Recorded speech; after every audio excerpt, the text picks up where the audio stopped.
السلام علیکم ورحمۃ اللہ وبرکاتہ۔ ناظرین کرام، آج کی اس ویڈیو میں ہم ٹڈیوں کے بارے میں بات کریں گے۔ ناظرین کرام، ٹڈیوں کو عربی میں الزراد اور انگلش میں لوکسٹ کہتے ہیں۔ اس کی دو قسم ہوتی ہے، ایک تو دریائی اور دوسری صحرائی۔ اللہ رب العزت قرآن میں ارشاد فرماتا ہے کہ نیچی آنکھیں کیے ہوئے قبروں سے نکلیں گے، گویا وہ ٹڈی ہیں پھیلی ہوئی۔ یعنی قیامت کے دن جب انسان اپنی اپنی قبروں سے باہر آئیں گے اور زمین پر پھیلیں گے تو یوں لگے گا جیسے کہ ٹڈیوں کا لشکر ہو۔ پارہ 27 سورہ قمر آیت نمبر 7۔ ناظرین کرام، ٹڈی اللہ کا لشکر ہیں اور ان کے سینوں پر یہ عبارت لکھی ہوئی ہے، نحن جند اللہ العظیم، یعنی ہم اللہ کا عظیم لشکر ہیں۔ ایک مرتبہ ایک ٹڈی حضور صلی اللہ تعالیٰ علیہ وسلم کی بارگاہ میں حاضر ہوئی اور کہتی ہے کہ ہم 99 انڈے دیتے ہیں، اگر 100 ہو جائیں تو پوری دنیا کو کھا جائیں۔ حضور صلی اللہ تعالیٰ علیہ وسلم اپنے صحابہ سے فرماتے ہیں کہ یہ اللہ کا لشکر ہیں، لہٰذا انہیں قتل نہ کرو، مطلب یہ کہ انہیں یوں ہی نہ مارو، ہاں اگر نقصان پہنچائیں تو مار سکتے ہیں۔ مولا علی رضی اللہ تعالیٰ عنہ سے مروی ہے کہ حضور صلی اللہ تعالیٰ علیہ وسلم ارشاد فرماتے ہیں کہ اللہ جب کسی قوم کو آزمائش میں مبتلا کرنا چاہتا ہے تو ٹڈیوں کو بھیج دیتا ہے۔ ایک مرتبہ حضرت عمر فاروق رضی اللہ تعالیٰ عنہ کے زمانے میں ٹڈیاں غائب ہو گئیں تو آپ غمگین ہو گئے اور ان کی تلاش شروع کر دی۔ بالآخر انہیں کہیں سے ڈھونڈ لایا گیا تو آپ کو سکون ملا۔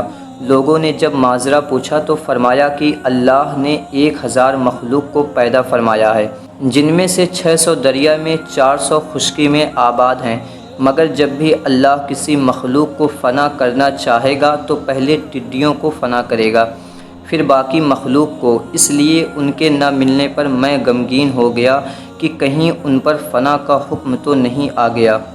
ناظرین کرام، ٹڈی جب انڈے دینے کا ارادہ کرتی ہے تو سخت اور بنجر زمین تلاش کرتی ہے کہ جہاں انسان کا گزر نہ ہو، پھر زمین میں سوراخ کر کے انڈے دے دیتی ہے اور انڈے وہیں پڑے پڑے زمین کی گرمی سے ہی بچے نکال دیتی ہے۔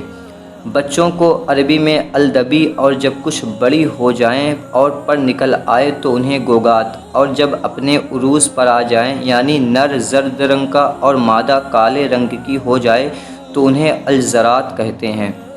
ناظرین کرام، ٹڈیوں کی 6 ٹانگیں ہوتی ہیں، 2 آگے، 2 بیچ میں اور 2 پیچھے کی طرف۔ اس کے اعضاء میں 10 جانوروں کی شکل پائی جاتی ہے۔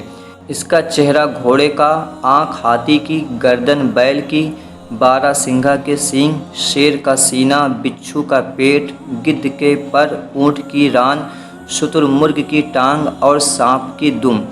یہ ہمیشہ لشکر کی طرح پرواز کرتے ہیں۔ ان کے آگے ان کا سردار ہوتا ہے، اگر وہ اڑتا ہے تو سب اڑتے ہیں، اگر وہ بیٹھ جاتا ہے تو سب اتر جاتے ہیں۔ ان کا لعاب ہریالی کے لیے زہر ہے، اگر ان کا جھنڈ کسی کھیت یا کھلیان میں اتر گیا تو سمجھو پورا برباد ہو گیا۔ ناظرین کرام، ٹڈیاں پاک اور حلال ہوتی ہیں۔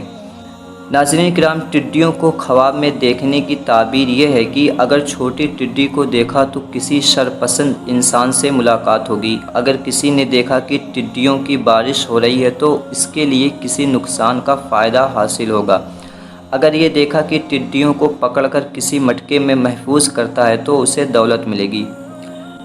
حیوات الحیوان جلد 1 صفحہ نمبر 477 سے لے کر 485 تک۔ ناظرین کرام، ٹڈی اللہ کا لشکر ہے تو ضرور کسی حکمت کے تحت ہی ظاہر ہوتا ہے، اور وہ حکمت یہی ہے کہ جب اللہ کے نیک بندوں یعنی مسلمانوں پر ناجائز و ظلم و ستم ہوں گے تو اللہ ان کی مدد کے لیے اپنی فوج بھیج دے گا۔ کمزور ہم ہیں، ہمارا رب نہیں، مجبور ہم ہیں، ہمارا رب نہیں، یہ تو ہمارے اعمال خراب ہیں، ورنہ فیصلہ تو منٹوں میں ہو جاتا کہ ادھر ہاتھ دعا کے لیے اٹھتا ادھر فیصلہ ہو جاتا۔ پر افسوس، صد افسوس کہ ہم نے اپنی قابلیت کھو دی اور ہم بھول گئے کہ ہم مسلمان ہیں، وہی مسلمان جو 313 ہو کر بھی ہزاروں کافروں سے بھڑ گئے تھے، جو 72 ہو کر بھی 10,000 کے لشکر سے لوہا لے رہے تھے۔ ہمارے نعروں سے بڑا قلعہ بھی تھر تھرا کر گر جاتا تھا، اور جس طرف رخ کر دیتے تھے صحرا، دریا، جنگل، پہاڑ سب ہمارے قدموں میں گرا نظر آتا تھا۔ انسان کی تو کیا بات، تمام مخلوق مسلمانوں کی عظمتوں شان پر داد و تحسین دیتی تھی۔ مولا تعالیٰ سے دعا ہے کہ اپنے حبیب کے صدقے میں مسلمانوں کو پھر وہی سر بلندی عطا فرمائے جس کے وہ حقدار ہیں، آمین بجاہ النبی الامین صلی اللہ تعالیٰ علیہ وسلم۔ ناظرین کرام، اگر یہ ویڈیو آپ کو پسند آئی ہو تو اسے آگے ضرور شیئر کریں۔ پھر ملتے ہیں انشاءاللہ عز و جل ایک اور اسلامی ویڈیو کے ساتھ۔ اللہ حافظ، دعاؤں میں یاد رکھیں۔ السلام علیکم ورحمۃ اللہ وبرکاتہ۔